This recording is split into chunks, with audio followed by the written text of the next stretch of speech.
Welcome back for another year of Advent while we explore the World of Wool Advent calendar. This year our theme is Culinary Christmas, so we have 25 wool blends all based on Christmas foods from around the world. And I will be spinning them into Aran weight yarns using mainly my Eel Wheel 6. And then I will be crocheting them into granny squares to make the Never Off cardigan. So let's just jump right in with day one of the World of Wool Advent calendar. So our bag looks like this. The bags feel bigger this year. Maybe it's just like the top of the bag is a little bit bigger.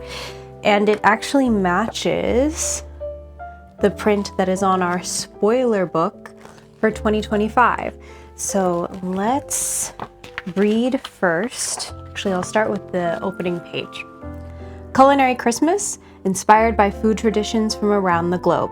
Hello, lovely crafters, and welcome to the 2025 World of Wool Advent Calendar.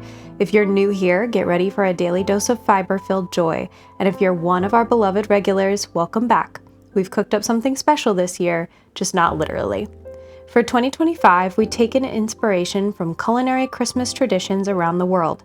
From festive feasts here in the UK to sweet treats from faraway kitchens, each fiber you unwrap is a celebration of color, texture, and creativity, no washing up required.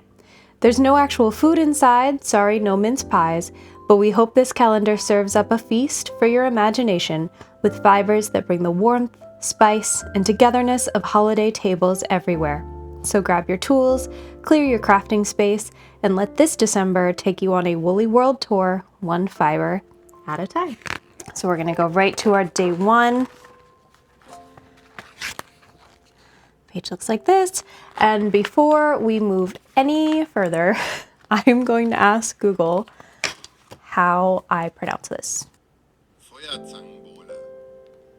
Feuerzangenbowle. Feuerzangenbowle. Okay, day one, Feuerzangenbowle is 50% Shetland, 25% Corriedale, 12.5% Tussah silk, and 12.5% mulberry silk. Lots of silk in here. Feuerzangenbowle is a traditional German festive drink with a name that's almost as fiery as the preparation itself. Translating roughly to fire tongs punch, this celebratory concoction involves red wine, spices, and a rum-soaked sugar loaf set dramatically alight, resulting in a deep, aromatic winter warmer that's as much a spectacle as it is a beverage. That sounds delightful. Inspired by this theatrical tradition, we wanted to capture that rich color, glowing warmth, and touch of indulgence that Feuerzangenbowle brings to the table. We started with Shetland wool to give the blend a rustic texture. Corriedale wool was added to soften the handle and smooth out the spin. So before I read about the colors that are involved here, I want to open it up. So I'm a big fan of mulled wine or glühwein. I make it a habit to make it a couple times a year. So this sounds like maybe an even sweeter, kind of more exciting version of that. I will have to look up to see if there are any bars or festivals around us that make this, because now I really want to try it. And I don't think it's something I want to try in my own kitchen. I'm imagining sort of deep reds, maybe for that fire, like some oranges. So let's see.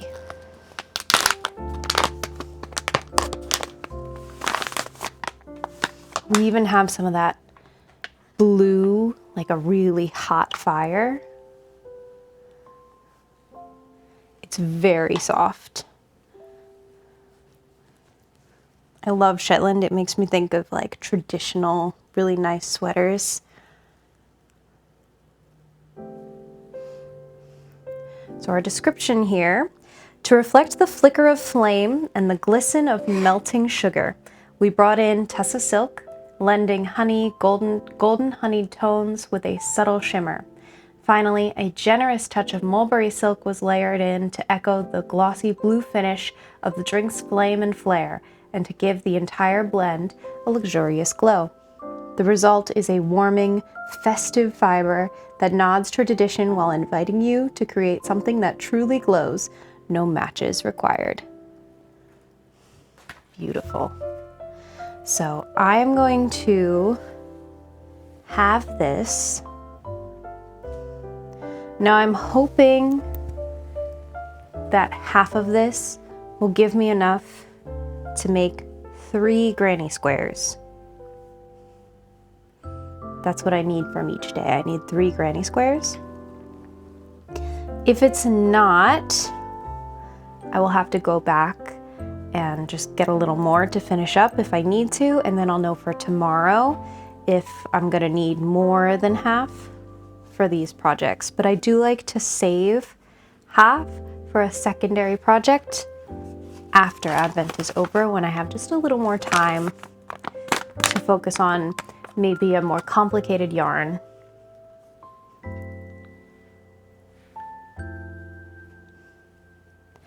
So for this, I know that I'm going to be trying to create a single that's about 25 wraps per inch. I'm also going to try to keep the twist angle. So I'm gonna do my singles as Z-twist. I'm gonna try to keep the twist angle at about 45 degrees. So I'm gonna get my wheels set up here. Hello, yes, I know. You wanna come say hi? You're just hungry. Come on, you got it. There you go, girly. Hi. You're gonna show up every day this year, aren't you? For some reason, we have like every edition of the Cooks County TV show cookbook. I don't know why. There we go. Okay.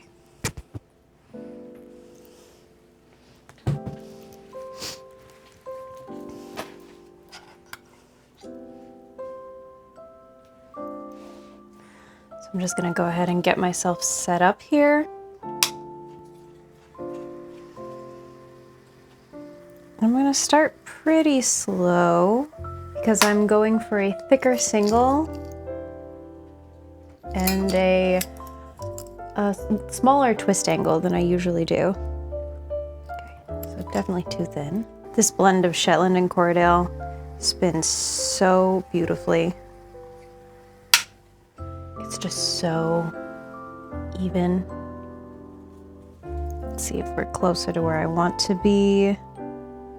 It's still a little thin, so I'll work on the thickness first and then I'll dial in that twist angle. That's looking way nicer.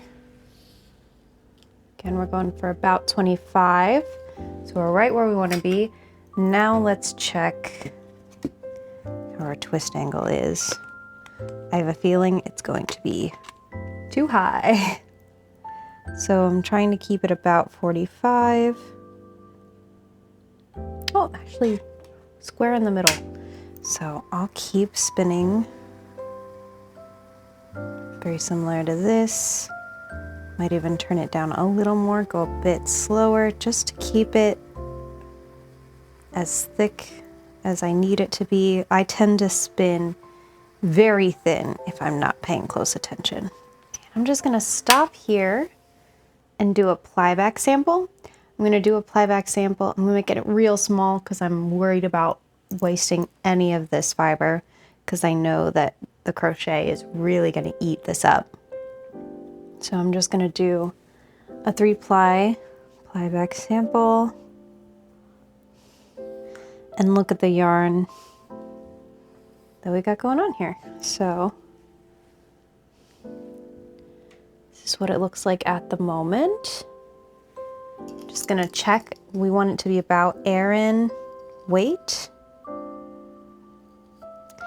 And it is, it's sitting right in Aran weight, but I think I could go even a little thicker with those singles because it could easily be worsted also.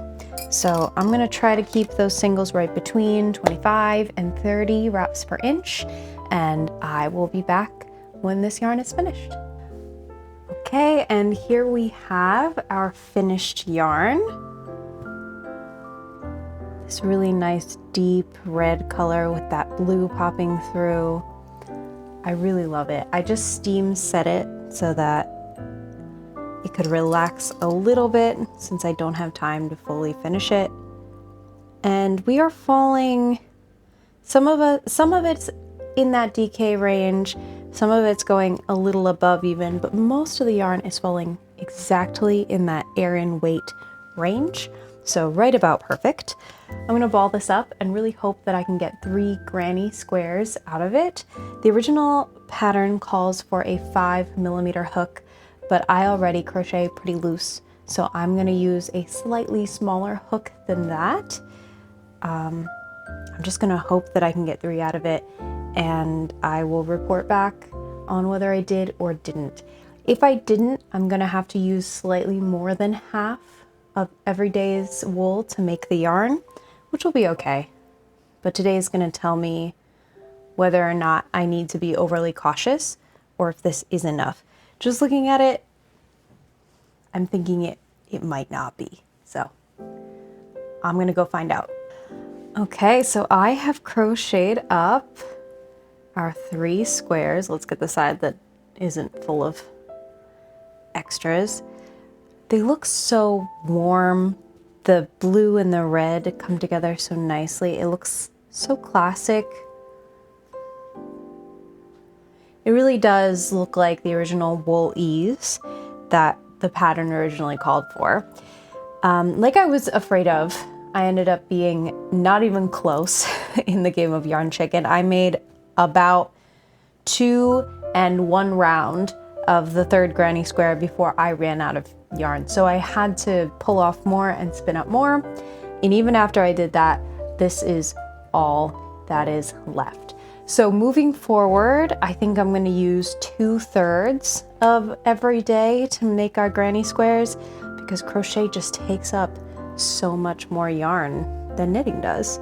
It's crazy to me that this is probably 30 to 35 grams just in these 3 squares. But they look so good. This coat's gonna be so cozy. They are measuring up to about 4.5 inches each. If I really blocked and stretched them, I could make them even bigger if I wanted to or needed to. The coat is meant to be oversized anyway, so I'm really hoping that this small size that's a little bit bigger than the original gauge calls for is going to be just about right for a coat for me. I don't think I could do another round of these even if I wanted to with the amount of yarn that I have. So this is going to have to do us, and we'll see how it turns out in the end.